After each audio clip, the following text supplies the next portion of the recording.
पहलगाममध्ये दहशतवादी हल्ला झालेला आहे, ज्याच्यामध्ये 28 भारतीय नागरिकांचा दहशतवाद्यांनी जीव घेतलेला आहे। मात्र हे त्याच वेळेवर घडलेलं आहे ज्यावेळेस अमेरिकेचे उपराष्ट्रपती JD व्हान्स हे भारत दौऱ्यावर आहे। तर दहशतवाद्यांनी ह्याच्यामधून महत्त्वपूर्ण असं टायमिंग साधलेलं आहे। हे टायमिंग कशासाठी त्यांनी साधलेलं आहे का जेव्हा कधी कोणी फॉरेन डिग्नेटरीज भारतामध्ये असतात त्याच वेळेला जर दहशतवादी हल्ला झाला तर ते ग्लोबल न्यूजमध्ये जात असतं। ग्लोबल मीडिया जो आहे या न्यूजला लावून धरत असतं, न्यूजपेपरमध्ये असतं, सगळीकडे याची चर्चा होत असते आणि पुन्हा एकदा जम्मू काश्मीरचा जो हा प्रश्न आहे तो ग्लोबल प्लॅटफॉर्मवर नेण्यामध्ये जे दहशतवादी आहे ते यशस्वी होताना आपल्याला दिसत आहेत। बरं, हे जे मोडस ऑपरेंडी आहे दहशतवाद्यांचं हे काही नवीन नाही आहे। आपण याच्या पूर्वीच्या जरी घटना बघितल्या तर आपल्याला एक कॉमन लिंक जी आहे ती बघायला मिळत असते की जेव्हा कधी इंटरनॅशनलाइज इव्हेंट यांना करायचा असतो त्यावेळेस कोणतरी फॉरेन डिग्नेटरीज तुमच्या देशामध्ये असतील तेव्हा हल्ले घडवले जातात, किंवा विदेशातले जे पर्यटक आहेत त्यांना इथं बंधक बनवलं जातं, त्यांना किडनॅप केलं जातं आणि भारत सरकारकडे मग नंतर मागण्या ठेवल्या जातात। तर पॅलेस्टाईन इस्रायल वाद जेव्हा चर्चेमध्ये होता त्यावेळेस पॅलेस्टाईनच्या दहशतवादी संघटनेने म्युनिक ऑलिम्पिकमध्ये हल्ला केला होता। 1972ची ती घटना आहे ज्याच्यामध्ये 11 इस्रायली नागरिकांची हत्या करण्यात आली होती आणि इस्रायल पॅलेस्टाईनचा वाद जो आहे तो पुन्हा ग्लोबल प्लॅटफॉर्मवर गेला होता। भारतामध्ये आपण जर बघितलं तर 1994ला सुद्धा तेच झालेलं आहे, 1995ला सुद्धा तेच झालेलं आहे। विदेशी पर्यटक जे आहे त्यांना बंधक बनवायचं आणि नंतर भारत सरकारकडे मागणी लावून धरायची। आता 94ला जे पर्यटक ज्यांना बंधक बनवण्यात आलं होतं त्यांची सुखरूप सुटका करण्यात आली होती, मात्र 1995मध्ये जम्मू काश्मीरमध्ये जेव्हा त्यांना बंधक बनवलं होतं त्यावेळेस त्यांची हत्या झाली होती। 1999चा IC-814चा कांधार हायजॅकचा जर आपण एपिसोड बघितला तर त्यामध्ये सुद्धा ही लिंक तुम्हाला बघायला मिळते। हायजॅक होत पासून तर शेवटी त्या प्लेनमधले पूर्ण प्रवासी यांची सुटका होतपर्यंत जवळजवळ 8 दिवसांचा वेळ निघून गेला होता।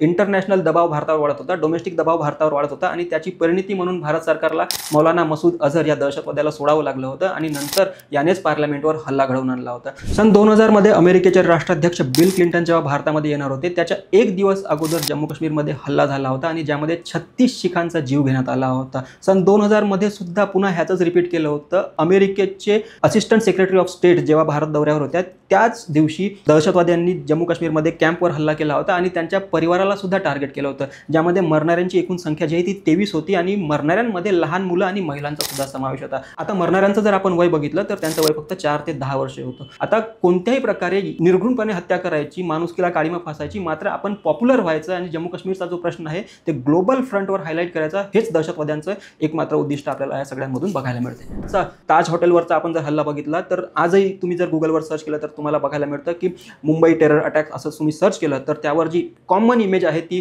ताजमहल हॉटेलमधल्या एका कोपऱ्यामधून धूर निघतोय, आगीचे लोळ वगैरे निघत आहेत। तर हे कशासाठी केलं जात आहे? कारण ती जी इमेज आहे, धूर निघतोय, आगीचे लोळ निघत आहेत, ही व्हिज्युअली अपीलिंग आहे आणि दहशतवाद्यांनी हा हल्ला घडवून एक प्रकारे टायमिंग साधलं होतं की जेणेकरून आगीचे लोळ वगैरे दिसत असतील, दहशतवादाचा प्रश्न भारतमधला आणि पाकिस्तानमधला जर वारंवार हायलाईट होत असेल तर याच्यावर ग्लोबली चर्चा झाली पाहिजे म्हणून त्यांनी लिओपोल्ड कॅफेवर सुद्धा हल्ला केला होता। कशासाठी? तर लिओपोल्ड कॅफे जे आहे फॉरेन टुरिस्टचं एक फेमस स्पॉट होतं जिथे ते मोठ्या संख्येमध्ये येत असतात, आजही येत असतात। त्यावेळेस त्यांनी 11 जणांची तिथे निर्घृणपणे हत्या घडवून आणली होती। कशासाठी? तर इंटरनॅशनल दबाव जो आहे भारतावर तो वाढला पाहिजे म्हणून। तर याच प्रकारची दहशतवादी कारवायांची जी शृंखला आहे याच्यामधलाच आपल्याला हा जो कालचा पहलगामचा इव्हेंट आहे तो बघता येईल। अशाच प्रकारची ही दहशतवादी हल्ल्यांची जी शृंखला आहे ज्याच्यामध्ये मॅक्झिमम अटेन्शन दहशतवाद्यांना सीक करायचं असतं, एखाद्या प्रश्नाकडे पूर्ण जगाचं लक्ष वेधून घ्यायचं असतं, त्याच प्रकारचा हा हल्ला जो पहलगामचा आहे त्याच्याकडे आपल्याला बघता येईल। आता हे हल्ले कशासाठी केले जातात? कारण दहशतवादाचं मूळ अस्त्र जे आहे ते पॉप्युलॅरिटीचं आहे आणि ही पॉप्युलॅरिटी त्यांना कशासाठी पाहिजे असते, त्यांना फेमस कशासाठी व्हायचं असते की एखादं लेजिटिमेट सरकार आहे, लोकांनी निवडून दिलेलं सरकार आहे, त्याच्यावरची विश्वासार्हता जी आहे